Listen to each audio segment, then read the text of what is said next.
चलो। जय माता दी।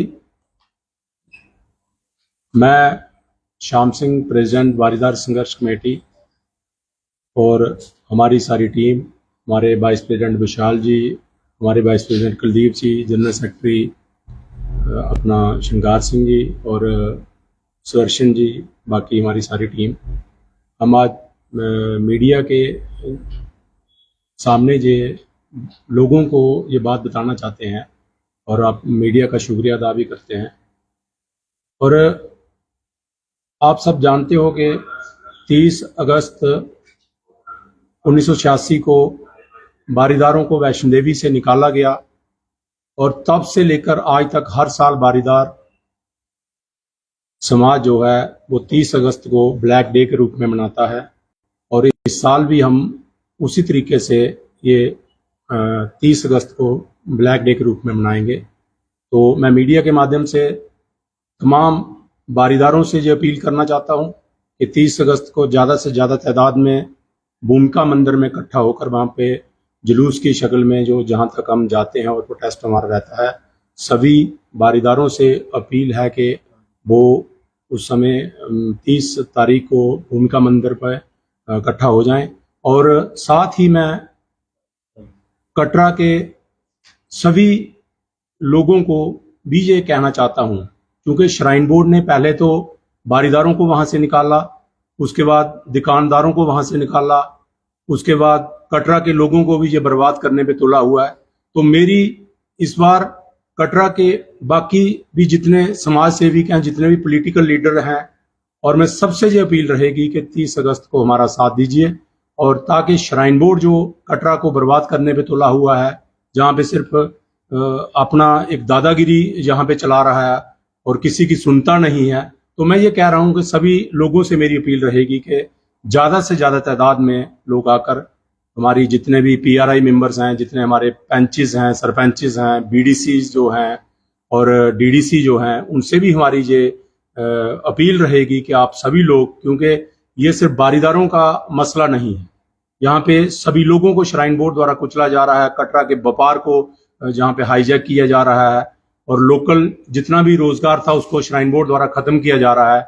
आपने देखा होगा पिछले दिनों घोड़े वालों को यहाँ से निकाला गया, बहुत कम घोड़े वाले जो यहाँ पे रह गए हैं, और व्यापारियों को खत्म करने पे श्राइन बोर्ड तुला हुआ है। तो श्राइन बोर्ड जो कटरा में एक सिर्फ बिजनेस के सोच से जहाँ पे काम कर रहा है, और श्राइन बोर्ड के जितने भी बड़े अधिकारी हैं उनकी यही सोच रहती है कि किस तरीके से कटरा का बिजनेस जो है हाईजैक किया जाए। तो मेरी आप मीडिया के माध्यम से पूरे जितने भी जहाँ के व्यापारिक जितने भी संगठन हैं उनसे भी अपील रहेगी, कटरा होटल एसोसिएशन की को भी हमारी तरफ से अपील रहेगी, और सराउंडिंग कटरा में जितने भी गांव देहात के जो लोग हैं उनसे भी अपील रहेगी कि सभी लोग हमारे इस ब्लैक डे में शमूलियत करें, ताकि हम श्राइन बोर्ड के खिलाफ जो एक बहुत बड़ा प्रोटेस्ट। रूट मैप क्या रहेगा और टाइमिंग क्या रहेगी? देखिए, हम सुबह 11 बजे भूमिका मंदिर से स्टार्ट करेंगे जैसे हर साल की तरह, और वो भूमिका मंदिर से होता हुआ अपना शिरदर चौक पे प्रोटेस्ट होगा, और उसके बाद श्राइन बोर्ड ऑफिस के बाहर वहां पे जो बड़ा प्रोटेस्ट वहां पे होगा। हर साल बारीदार अपना काला दिवस मनाते हैं, और इस बार आपने दिल्ली जाके भी धरना दिया, तो क्या लगता है कि आपका इंसाफ हो पाएगा, आपको हक मिलेगा? देखिए आशीष जी, हम बारीदार संघर्ष कमेटी जो है पूरी अपनी प्रयास कर रही है कि हम बारीदारों को उनका हक दिलाएंगे और उसके लिए लड़ रहे हैं। तो ये जो उसी का एक हिस्सा था कि हम आपने जैसे कवर भी किया था वहां पे कि हमने जंतर मंतर पे जाकर प्रोटेस्ट किया, क्योंकि यहाँ पे कोई सरकार, जहाँ पे कोई भी लीडर हमारी बात सुनने को तैयार नहीं था। मैं किसी भी पॉलिटिकल, कोई भी, चाहे जितनी भी पॉलिटिकल पार्टी है, सभी ने हमें बेवकूफ बनाया। तो हमने सोचा कि एक नेशनल लेवल पे एक प्रोटेस्ट किया जाए, तो हमने जंतर मंतर में जाकर प्रोटेस्ट किया और बड़ा अच्छा वहां पे हमारा प्रोग्राम रहा। लेकिन अब सरकार कितना सुनती है, कितना उस पर अमल करती है, वो तो उनकी बात रहेगी। हम तो अपना स्ट्रगल कर रहे हैं, और हम जब तक हमें ये राइट नहीं मिल जाता, जब तक ये श्राइन बोर्ड जहां से भाग नहीं जाता, तब तक हम लड़ते रहेंगे। आगे की क्या रणनीति है? देखिए, आगे तो एक तो मैं बताऊं, हमारा मसला कोर्ट में है, और माननीय हाई कोर्ट पे हमें ये भरोसा है कि वो हमें इंसाफ वहां से मिलेगा।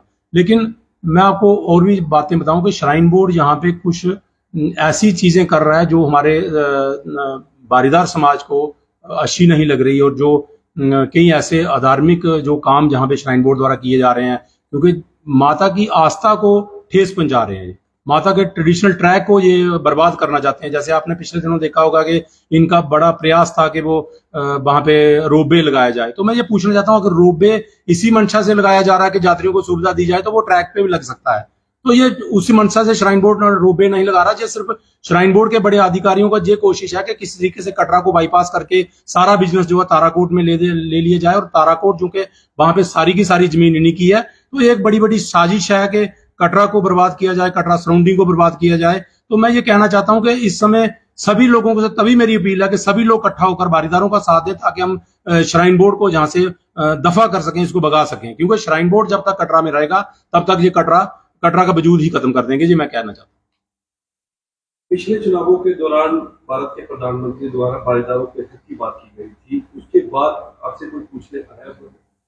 देखिए, किसी भी पॉलिटिकल पार्टी ने हमारे साथ नहीं किया, लेकिन खासकर जब भाजपा ने हमारे साथ कमिटमेंट की थी और प्रधानमंत्री मोदी जी ने कहा था कि हम बारीदारों का परमानेंट स्थायी हल निकालेंगे, लेकिन सरकार बनने के बाद इन्होंने कोई बात नहीं की। असेंबली में कोई लीडर बोला ही नहीं, इनका असेंबली में कोई बिल नहीं लाया। तो हमें नहीं उम्मीद कि ये करेंगे। इलेक्शन में सिर्फ बातें तो करते हैं, लेकिन उस तरीके से इन्होंने कोई बारीदारों के हित में कोई भी आज तक सरकार द्वारा काम नहीं किया गया। क्या कहेंगे? नहीं, हम तो ये कहेंगे सरकार को, यही कह रहे हैं बार बार के बारीदारों का मसला हल करो, लेकिन हमें लगता नहीं है कि ये करेंगे। क्योंकि करना होता तो सेंटर में तो सरकार ही नहीं की है, और स्टेट में भी कहीं ना कहीं नहीं की सरकार है। क्योंकि ड्यूटी प्रशासन जो है वो सेंटर के अधीन रहता है। तो अब हमारे यहाँ पे लोकल मंत्री भी जो पीएमओ में बैठे हुए हैं, अगर इनकी मंशा होती तो शायद कर लेते, लेकिन मुझे नहीं लगता कि ये करेंगे।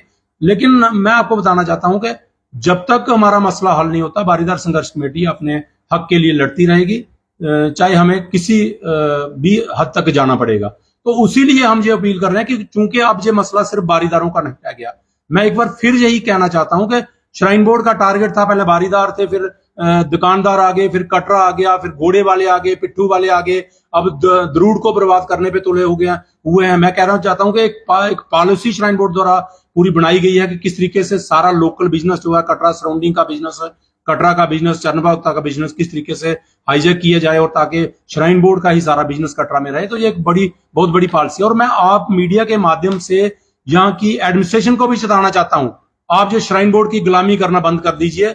जहां की डिस्ट्रिक्ट एडमिनिस्ट्रेशन और जहां की जो सब डिवीजन में जितनी भी एडमिनिस्ट्रेशन है, ये सारी की सारी श्राइन बोर्ड के आगे झुकी रहती है। और जहां पे लॉ एंड ऑर्डर के भी कुछ ऐसे इश्यूज हैं, श्राइन बोर्ड की ही बात ये सुनते हैं।